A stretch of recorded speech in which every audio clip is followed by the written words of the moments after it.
Проблемите со поправка и преместување на постојната подземна електрична и друга инсталација го одолговлекуваат градењето инфраструктура во централното градско подрачје на Кочани.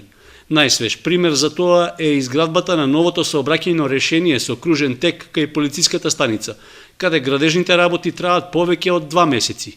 Во локалната самоуправа се свесни за известното пробивање на планираниот рок за завршување на активностите, но имаат и оправдување за тоа.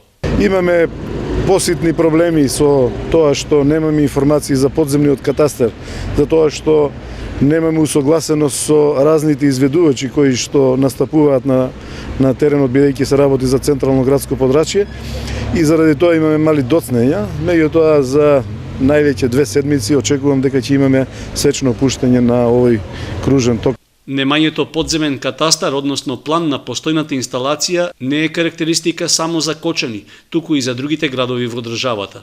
Затоа, често кога се изведуваат градежни активности на јавни површини, доаѓа до оштетување и прекин на инсталацијата и пролонгирање на работите. Според градоначалникот Димитровски, кај кружниот тек се појавили други пречки, што ја одолговлечиле изградбата. Другата работа е дека прв пат работиме такви работи во општината Кочани. Можам да кажам дека дневно имавме советувања, дневно имавме оперативни работи и во делот ни се појави проблем со атмосферската канализација, која што знаете како се реши.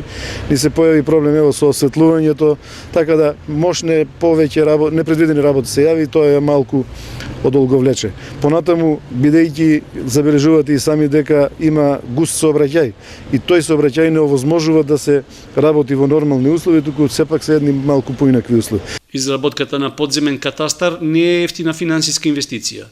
Минатата година на ниво на држава беше започнат проект за воведување катастар на инфраструктурни градби, што се најавуваше да стане оперативен до крајот на оваа година, пошто ќе започне процес на запишување на постојните инфраструктурни градби.